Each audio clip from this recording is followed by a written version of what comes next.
Dear students, good morning. तो जैसा कि आप लोगों को पता है कि 1.1 का हम जो है पहला सवाल और दूसरा सवाल इससे पिछले वाले वीडियो में बना चुके थे। तो और आज हम लेके आ गए हैं तीसरा सवाल और चौथा सवाल।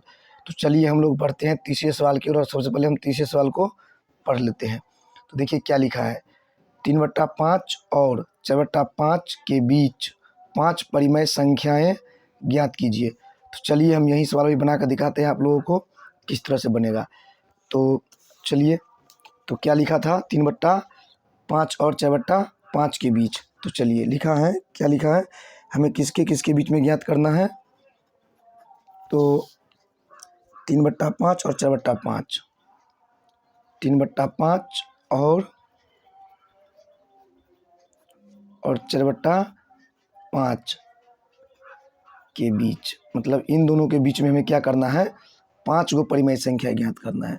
तो जैसा कि आप लोग हम बता दिए हैं कि किसी भी दो परिमेय संख्याओं के बीच में अनंत परिमेय संख्या होता है, और जब दो परिमेय संख्याओं के बीच में परिमेय संख्या ज्ञात करना हो तो दिए गए दोनों परिमेय संख्याओं को जोड़ लेंगे और उसमें 2 से भाग दे देंगे। तो चलिए निकालते हैं और लिखते हैं, पहला परिमेय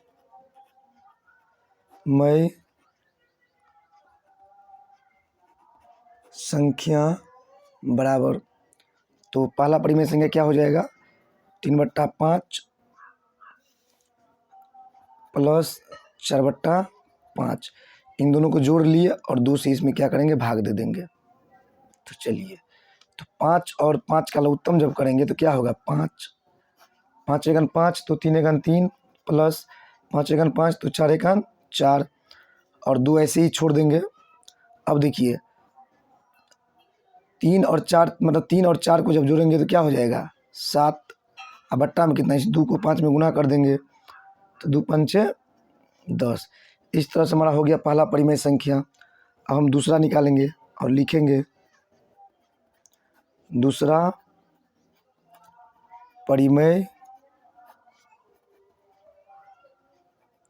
संख्या बराबर, अब देखिए एक जो दिया था पहले से और एक जो निकला है, इन दोनों के बीच में हम निकाल लेते हैं। तो क्या हो जाएगा, 3/5 और प्लस 7 क्या दे देंगे, 10 और बट्टा में क्या देंगे, 2। अब देखिए 5 और 10 का जो एलसीएम लेंगे तो कितना आएगा, 10 आएगा, और 5 दूना 10, इतना, हाँ ये हो गया 5 दूना 10 तो 3 दूना 6 प्लस 10 एकन 10 तो 7 एकन 7 और बट्टा में क्या है, ये 2। इसको जब हम आगे लेके बढ़ेंगे तो क्या होगा, 6 और 7 कितना हो जाएगा, 13 और बट्टा में कितना, 10 दूना 20। इस तरह से में 2 परिमेय संख्या निकल गया। अब चलिए हम तीसरा निकाल के देखते हैं। तीसरा परिमेय संख्या बराबर, तो तीसरा परिमेय संख्या जो निकालेंगे तो अब क्या करेंगे हम, जो हमको अभी आया है ये और जो पहले से एक यहाँ मौजूद है, इन दोनों के बीच निकाल लेते हैं। तो चलिए लिख देते हैं, 13/20 प्लस 4/5। आप चाहे तो इसके और इसके बीच में भी निकाल सकते हैं। चलिए हम अगला स्टेप में इसके बीच में निकाल लेंगे और बट्टा में क्या करेंगे, 2 दे देंगे। अब देखिए 20 और 5 का जो एलसीएम करेंगे तो कितना होगा, 20 ही होगा, बट्टा में 2 है ये और ये ऐसे। तो 20 एकन 20 तो 13 एकन 13 प्लस 5 चौका 20 तो 4 चौक 16। अब इसको जब आगे बढ़ाएंगे तो क्या हो जाएगा, 16 और 13 को जोड़ेंगे तो 6 3 9 1 1 2 और 2 इस 20 में गुना हो जाएगा तो 20 दूना 40। इस तरह से देखिए 3 परिमेय संख्या हम निकाल चुके हैं। अब लिखते हैं चौथा परिमेय संख्या बराबर, चौथा परिमेय संख्या बराबर, तो चौथा परिमेय संख्या जब निकालेंगे तो चौथा परिमेय संख्या, अब देखिए इसके और इसके बीच में निकाल लेते हैं, यानी 7/10 अब प्लस 4/5 5, कोई भी आप ले सकते हैं, इसको ले लिया, आपको इच्छा है कि नहीं इसको ले ले, या इच्छा है कि इन दोनों के बीच में निकाले, जैसे मर्जी निकालिए, अनंत होता है, कैसे भी निकाल सकते हैं आप लोग। तो 10 और 5 का लघुत्तम जब करेंगे तो 10 होगा, तो 10 एकान 10, 10 एकान 10, तो 7 एकान 7 हो जाएगा ये, अब प्लस 5 दूना 10, तो 4 दूना 8, और नीचे में क्या है यहाँ पे 2। तो चलिए अगला स्टेप देखते हैं। देखिए 8, 7 और 8 कितना हो जाएगा 15, अब बट्टा में क्या हो जाएगा कि इसको इसमें जब गुना करेंगे तो 10 दूना 20, और इसको अगर आप काटना चाहे तो काट भी सकते हैं, तो काटेंगे तो दिन काटने के बाद फिर ये वैसा ही हो जाएगा। कैसा हो जाएगा, तो 3 पंचे 15 और 4 पंचे 20, वो 3 पंचे 15 और 4 पंचे 20, यानी 3/4 आ जाएगा, 3/4 आ जाएगा।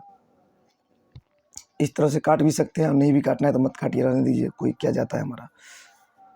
तो अब देखिए निकालेंगे 5वां परिमेय संख्या बराबर 5वां परिमेय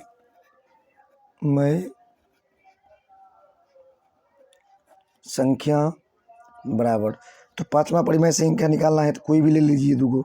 चलिए हम इन दोनों को ले लेते हैं, 15 और 13 वाले को। तो 13/20 अब प्लस 15/20, और बट्टा में क्या करेंगे, ये वाला 2 दे देंगे, क्योंकि हमें जब दो परिमेय संख्या के बीच में परिमेय संख्या ज्ञात करना होता है तो 2 से भाग देते हैं। तो देखिए 20 और 20 का जो लघुत्तम करेंगे यानी एलसीएम करेंगे तो 20 ही होगा। अब बट्टा में तो ये 2 पहले से ही मौजूद हैं, तो 20 एकान 20, तो 13 एकान 13, अब प्लस 20 एकान 20, तो 15 एकान 15। आगे इसको जो करेंगे तो क्या होगा, 13 और 15 को जोड़ेंगे तो ये 28 हो जाएगा। अब बट्टा में देखिए 20 दूना 40। तो इस तरह से हम लोग देख सकते हैं कि 5 गो परिमेय संख्या निकल चुका है, और इसको आप लोग आसानी से ऐसे लिख सकते हैं। अब ऐसे लिख सकते हैं कि अतः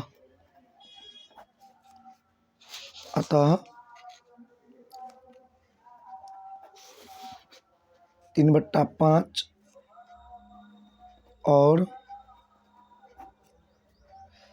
3/5 और 4/5 के बीच 5 परिमेय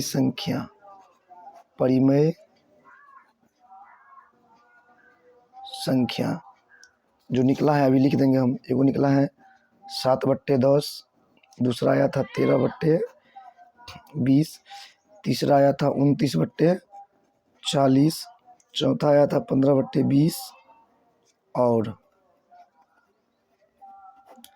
5वां आया है क्या 28/40। तो इस तरह से आप लोग इसका स्क्रीनशॉट भी ले सकते हैं। चलिए फिर हम बढ़ते हैं अगले सवाल की ओर। तो आप लोग इसको एक बार देख सकते हैं, बढ़िया से आप लोग देख लीजिए कैसे निकाला गया है।